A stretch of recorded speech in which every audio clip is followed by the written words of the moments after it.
नमस्कार, मैं हूं विनय पाठक। एबी न्यूज़ में आपका स्वागत है।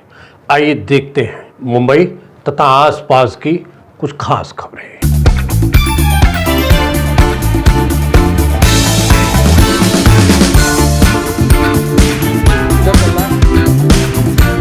अगर दीवार जबरदस्ती काटा नहीं रहता सिंगल तो ये गिरता नहीं रहता। अभी कि सर ऐसा मत करिए, वो दीवार सर पूरा उन्होंने एकदम कट टू कट एकदम गिरा दिया था, समझिए उसकी वजह से ये तकलीफ हुई है। शांति नगर हादसा, बारिश में डेमोलेशन दबाया गया। पहला सवाल, बारिश में डेमोलेशन क्यों हुआ? दूसरा सवाल, किस अधिकारी ने? तीसरा सवाल, अनुमति नहीं थी तो कार्रवाई क्यों नहीं हुई? चौथा सवाल, हादसे के बाद नहीं की गई। सबसे बड़ा मिले हुए हैं। आज हम पर्दा उठाएंगे एक ऐसे सच से जिसे दबाने की साजिश रची जा रही है। एक ऐसी घटना से जो बारिश में हुई लेकिन सिस्टम की लापरवाही पूरे साल बेनकाब कर गई। तारीख थी 7 जुलाई, जगह वड़ाला, शांतिनगर। यहां बारिश की एक रात में एक मेडिकल स्टोर का पूरा स्ट्रक्चर धराशायी हो गया। मलबे के नीचे दब गए 3 लोग। कौन थे वो 3 लोग? आशीष कुमार, सुनील और एक महिला। वो महिला दवाई लेने आई थी। गोद में 8 साल का मासूम बच्चा था। 2 मिनट की देरी होती तो शांतिनगर में आज मातम होता। घटना की खबर मिलते ही मौके पर पहुंचे पुलिस, फायर ब्रिगेड, बीएमसी के अधिकारी, यहां तक कि इलाके के आमदार कैप्टन तमिल सेल्वन भी। उन्होंने घायलों के इलाज का इंतजाम कराया। सैकड़ों लोग मौके पर मौजूद थे। लेकिन सवाल यह है, इतने बड़े लोग, इतनी एजेंसियां मौके पर थीं, फिर भी मामला दब कैसे गया? जवाब है जेपी इंफ्रा।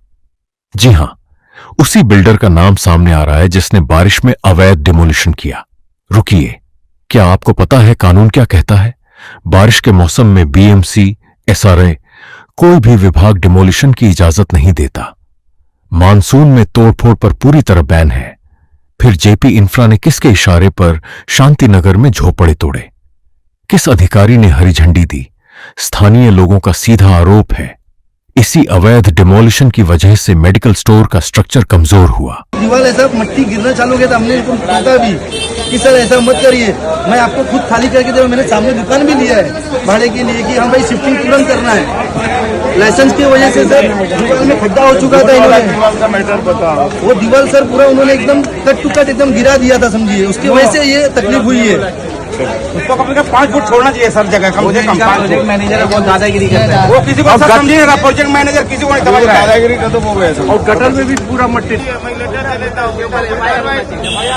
वो अगर दीवार जबरदस्ती काटा नहीं रहता सिंगल तो ये गिरता नहीं रहता। अभी तो मेडिकल वाला वही बोला, वो आधुरा काट के छोड़ा, तभी तुम इस पे धोखी गिर गया।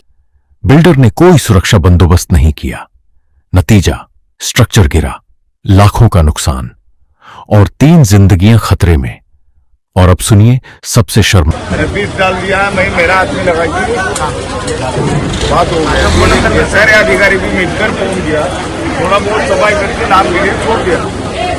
17 होते बात करो, लाइट देखने दो। अरे वो थोड़ा भिंगेगा तो कोई प्रॉब्लम नहीं रहे बाबा। फिर उन्होंने क्या किया, थोड़ा बहुत सफाई करके बात, बिल्डर ने स्ट्रक्चर गिरा दिए लेकिन बचे हुए स्ट्रक्चर के लिए एक टीन का टुकड़ा तक नहीं लगाया। और पुलिस में एफआईआर वो तो हुई ही नहीं। जबकि मौके पर पुलिस थी, फायर ब्रिगेड थी, बीएमसी थी, आमदार खुद मौजूद थे, सैकड़ों लोग थे। फिर भी मामला दब गया। बिल्डर का रसूख देखिए। अबे भारत न्यूज पूछता है सीधे सवाल, लेकिन सवाल यह है, यह स्ट्रक्चर अपने आप क्यों गिरा? जानकारी के मुताबिक इस पूरे मामले के पीछे है जेपी इंफ्रा नाम का बिल्डर। अब सबसे बड़ा सवाल यहां खड़ा होता है, क्या आपको पता है कि बारिश के मौसम में बीएमसी, एसआर ए या कोई भी विभाग डिमोलिशन की अनुमति नहीं देता? कानून साफ है, मानसून में तोड़फोड़ पर पूरी तरह रोक है। फिर जेपी इंफ्रा ने बारिश के मौसम में शांतिनगर में झोपड़ों का डिमोलिशन किस नियम के तहत किया? किसने दी इजाजत? स्थानीय लोगों का आरोप है कि इसी अवैध डिमोलिशन के कारण मेडिकल स्टोर का स्ट्रक्चर कमजोर हुआ, कोई बंदोबस्त नहीं किया गया, जिसके कारण मेडिकल स्टोर का स्ट्रक्चर गिर गया। मेडिकल स्टोर का लाखों का नुकसान हुआ। लेकिन उससे भी बड़ी बात, 3 जिंदगियां खतरे में आ गईं।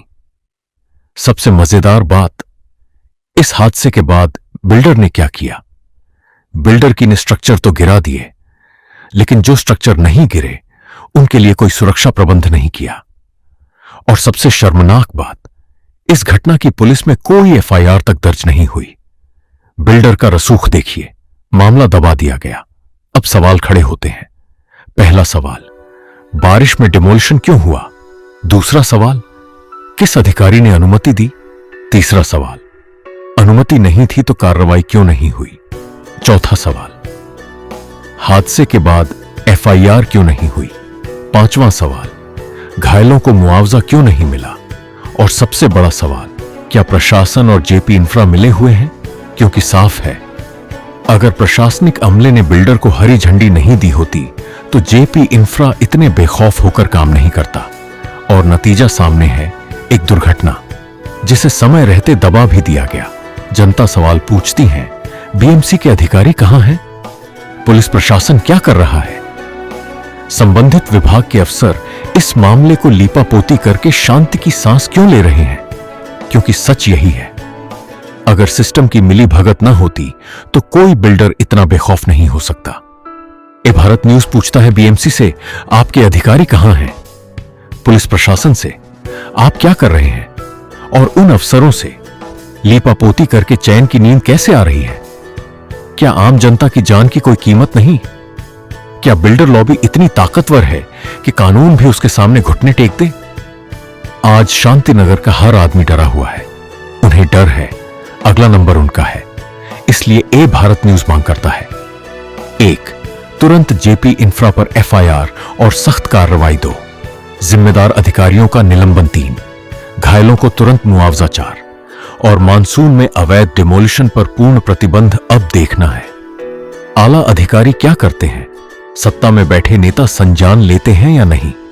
या ये फाइल भी बाकी फाइलों की तरह ठंडे बस्ते में जाएगी? ए भारत न्यूज की ये आवाज शांतिनगर की गली से सीधा मंत्रालय तक जाएगी, क्योंकि देश, समाज और जनता की आवाज को बुलंद करना यही हमारा धर्म है। इस वीडियो को शेयर करें ताकि प्रशासन जागे, सरकार जागे, जनता जागरूक हो। ऐसी ही ग्राउंड जीरो की रिपोर्ट के लिए ए भारत न्यूज को सब्सक्राइब करें, बेल आइकन दबाएं। शांति नगर हादसा, बारिश में डेमोलेशन, 3 घायल, मामला दबाया गया। पहला सवाल, बारिश में डेमोलेशन क्यों हुआ? दूसरा सवाल, किस अधिकारी ने अनुमति दी? तीसरा सवाल, अनुमति नहीं थी तो कार्रवाई क्यों नहीं हुई? चौथा सवाल, हादसे के बाद एफआईआर दर्ज क्यों नहीं की गई?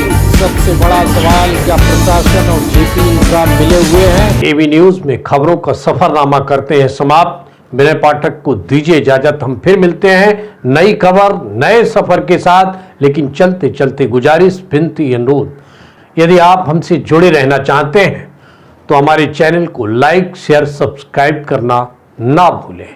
साथ ही आपसे अनुरोध, यदि आपके पास कोई समस्या है या कोई घटना घटित हुई है और आप उसे हम तक पहुंचाना चाहते हैं तो हमारे स्क्रीन पर दिखाए जा रहे नंबर पर सीधे संपर्क कर सकते हैं। धन्यवाद।